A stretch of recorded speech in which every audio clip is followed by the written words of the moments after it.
none of those who were invited was found to be worthy.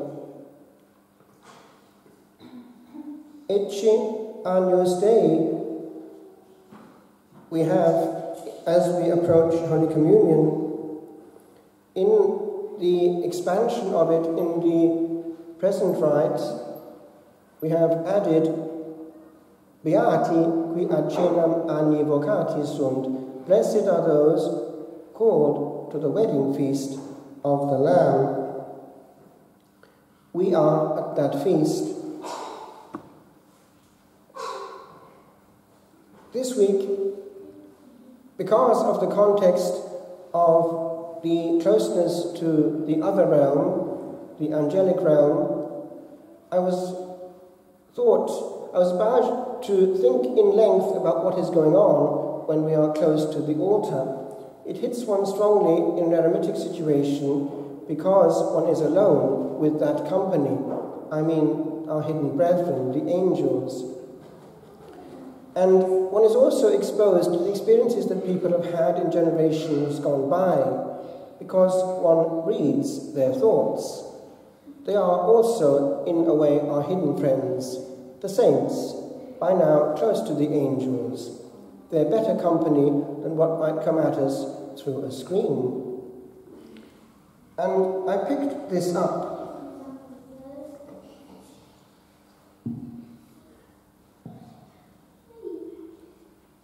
Remember that we have, in common with the centuries, this centrality of the Blessed Sacrament.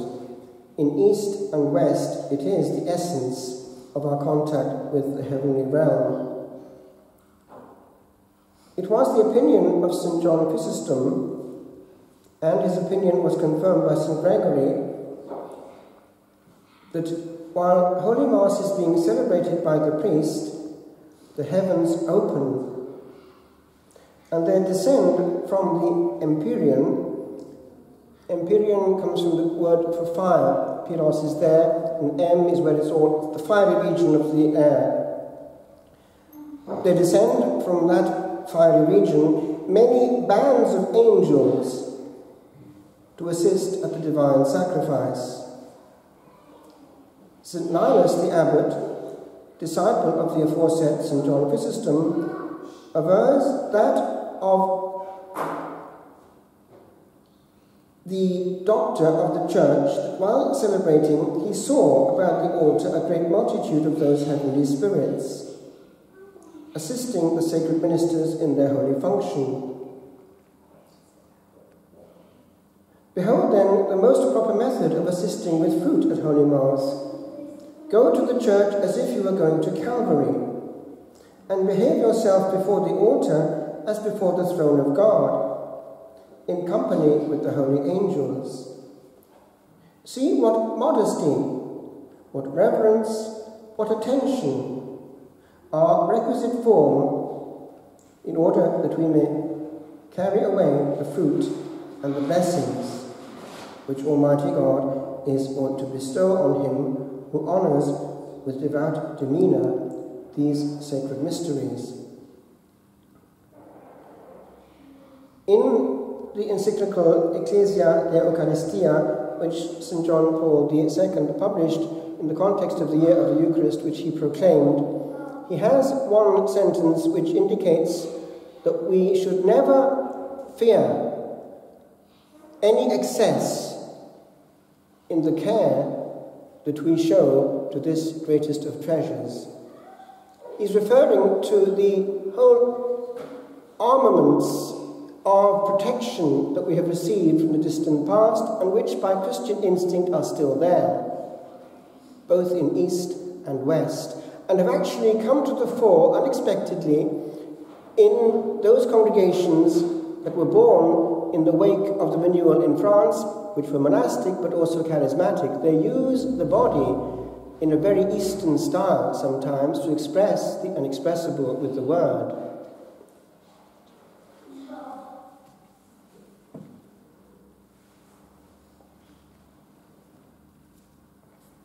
The angels then are there,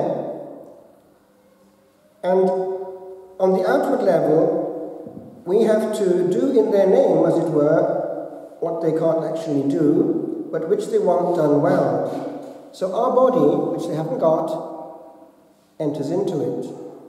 So every bodily gesture has to be done in a way which is worthy of the angels. We notice in this reading from the Gospel that also the clothing enters into it. Now, in practice, that also is part of it.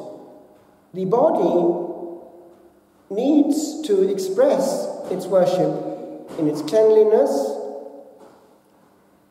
its shavenness, and also its orderly clothing, whether it's a monastic habit or part of what is put on in the service of the altar, for altar boys or monks if they're monks, or clergy if they're clergy, or indeed people who are approaching their Lord and King. Especially if at some point of the celebration they have to appear. Therefore, this question of how we touch the Lord of Glory physically enters into it. In formation in the monastery, we were told that every time the Blessed Sacrament had to be touched, even for the counting of the hosts before High Mass on Sunday in the tabernacle, they had to be put on over the habit, cotter and stole, every time the Blessed Sacrament was touched. And every time the Blessed Sacrament was moved from the tabernacle to the high altar, during Mass, especially on a Sunday, it had to be done by deacon or priest, if he wasn't celebrating or consecrating, with also the humeral veil, and placed back also with that humeral veil. Also, if one of the brethren was sick in bed, the Blessed Sacrament was taken to him with that humeral veil. It was a reminder that one did not approach the God of gods and Lord of lords in a common day vesture, as we would do anything else, that we were coming out of the ordinary, that we were already doing something that pertained to the angels. Likewise, if we were, with pastoral responsibility, taking the Lord to anyone in any of our churches in the area, immediately the people would know that that was the case by what we were wearing and what we were doing and not doing. And they would not talk to us unless it was perhaps to say hello. They would know what was going on. That regarding the exterior. Regarding the interior, there is more going on than meets the eye. In commenting this Gospel, Pope Benedict, as he then was, indicated that this nuptial vesture was grace in the soul, the state of grace. And he developed it in this way. One needs to have that interior preparation if one is to come fruitfully to the wedding feast. If it is not there, the soul will come into this situation of which the Gospel speaks. Indeed, St. Paul speaks of it also at a very early stage in early Christian history. He refers to not discerning the body. Let each one examine himself and so approach. And he indicates that there is illness in the church because people are not discerning the body. Now, this theme Pope Benedict develops, indicating in a way which is actually countercurrent that it is not a free-for-all Holy Communion. One avoids, of course, the extreme of keeping it as a reward for the holy. It is the medicine for sinners. But sinners have also that means of ceasing to be sinners before they get there. You know what I mean. And to bypass that grace-filled moment of washing in the blood of the Lamb in confession is presumption.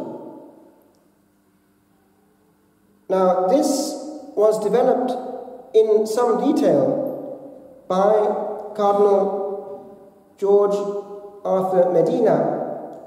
Jorge, it's a Spanish name, but he was head of the Congregation for Divine Worship and Discipline of the Sacraments. When he wrote this, he was no longer in charge of it, but his word still counts.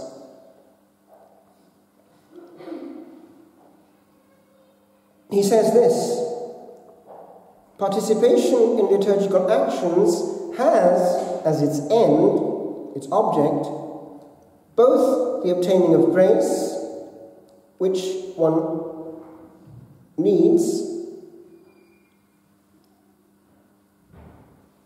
if one hasn't got it yet. It's the case for those coming into baptism or those coming to the sacrament of confession when they're in a state of grave sin, or the reinforcement of grace in those who are already justified. Grace, he says, is the concrete expression of salvation, the fruit of redemption, and the pledge of the glory that awaits us in the kingdom of heaven. But listen to this. The fact of being present at a liturgical action in a state of mortal sin, and he uses the word, and without at least having a desire for conversion, does not, he says, constitute a veritable participation. Even if the person in question takes part in the movements, the chants, and the acclamations, or anything else during the celebration. For, he says, in this case, the fundamental orientation of the person towards God and towards his glory, which constitutes the soul of the liturgy, is missing. Now, do you see what that's saying? It's a complete reversal, and he's the top, at least he was just before he wrote this, of the congregation, of the whole misconception of active participation. It's quite different participation in the Latin sense which the Council used of actuosa. It's not active, but actual.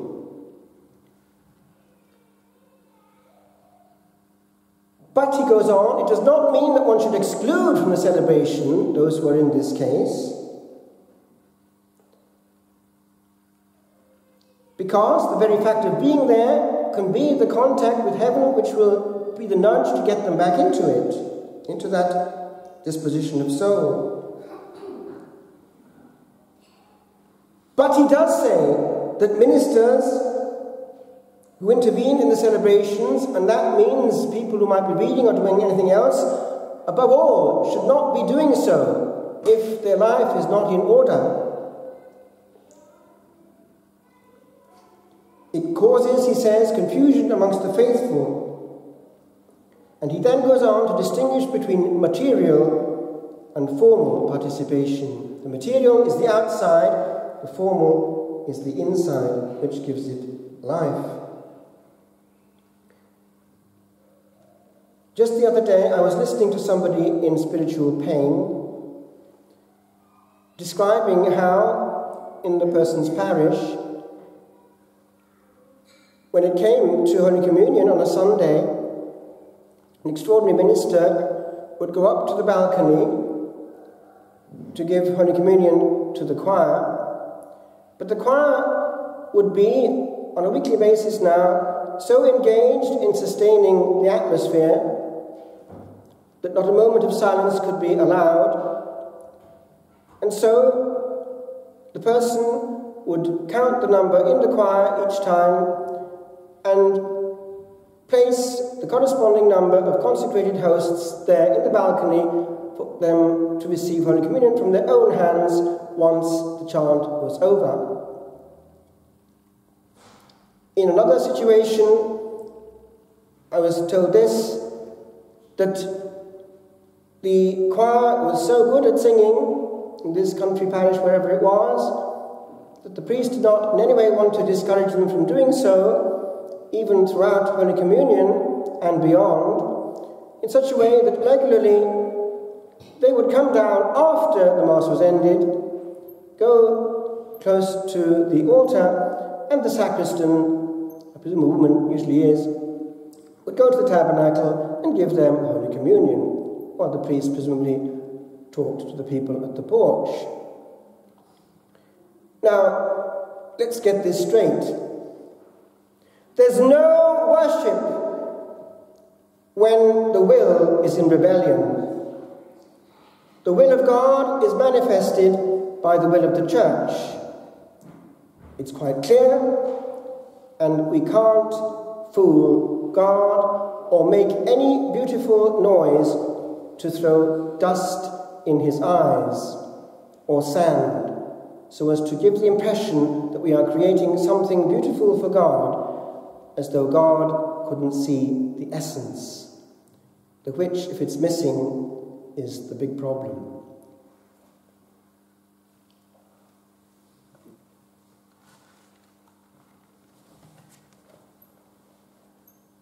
Seraphim of Sarov, one of the great Eastern mystics, a monk and hermit, was given to understand something of what's going on in the sacred mysteries.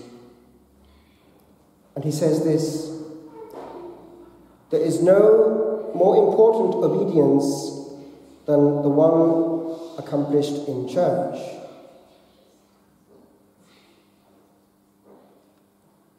If with only a tiny rag one cleans the dust from the floor of the house of God, one will not remain without reward.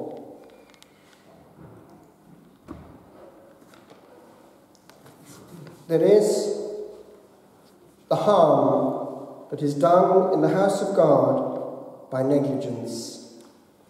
Negligence on the inside, negligence on the outside. And a bad example is one of the worst.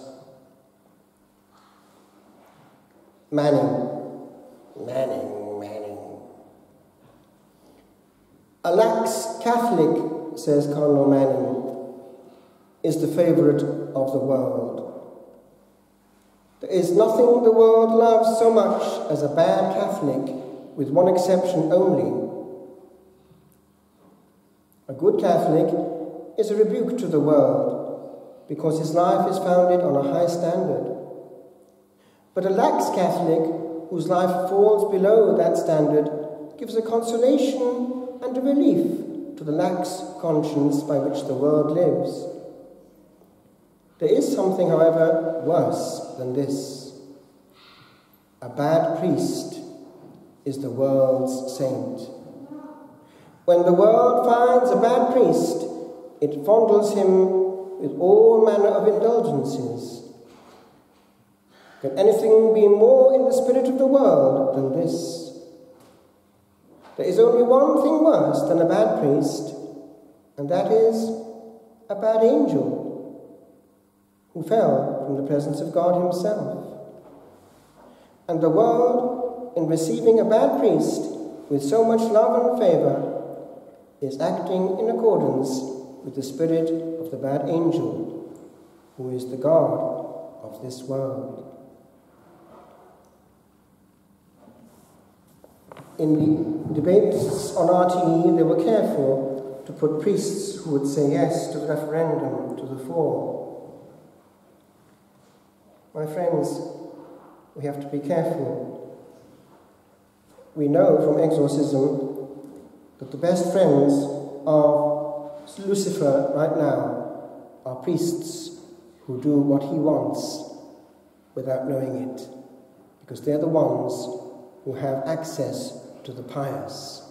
and create confusion. I just finish. When we're in church, we need to open our eyes to what we cannot see and our ears to what we cannot hear. Before he died, Father Michel Lagrua, a famous exorcist in the south of Italy and a holy, holy man, was celebrating Mass for a fairly big assembly in Sicily. And when it came to the consecration, all present started to hear noise, sound of a beauty that was not of this earth. As it was a fairly big assembly, there was a tape recorder recording the whole of it. And so it was heard. One can hear the words of consecration, for it starts at that point, and it becomes louder and louder. And because it was a good group, reverent and creating ambience and music for the Lord's glory, all other music stopped in the assembly because it became perceptible to the choir as well. And they left, yes, the angels to it. The tape was given for examination to Palermo University, the experts in all things to do with sound and music. And after careful research, it was declared that the instruments used were unknown unto man, and the sounds were not of anything known.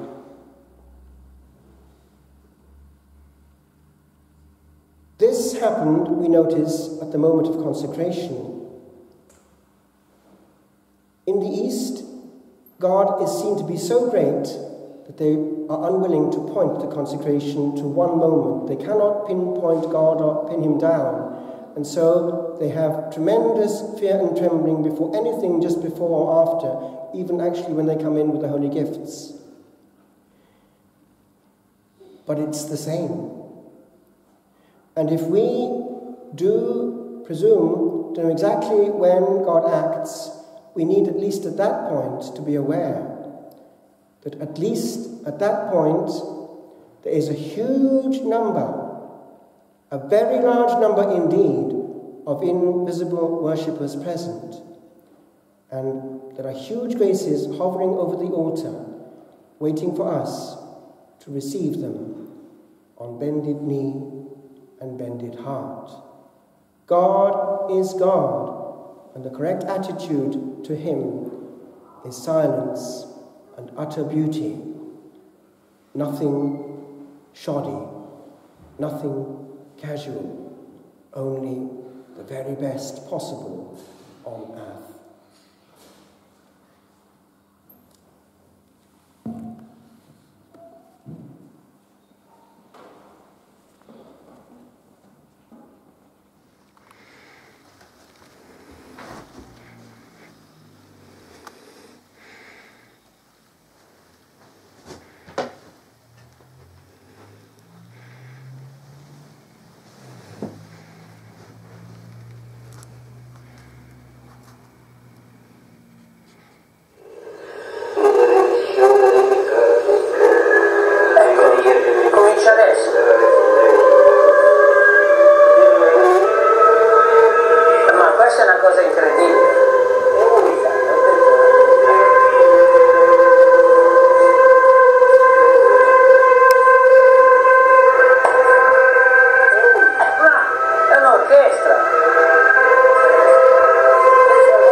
Perché è fortissimo. Durante questa manifestazione venivano le guarigioni, le liberazioni, le consolazioni. Chi suonava la chitarra non ha suonato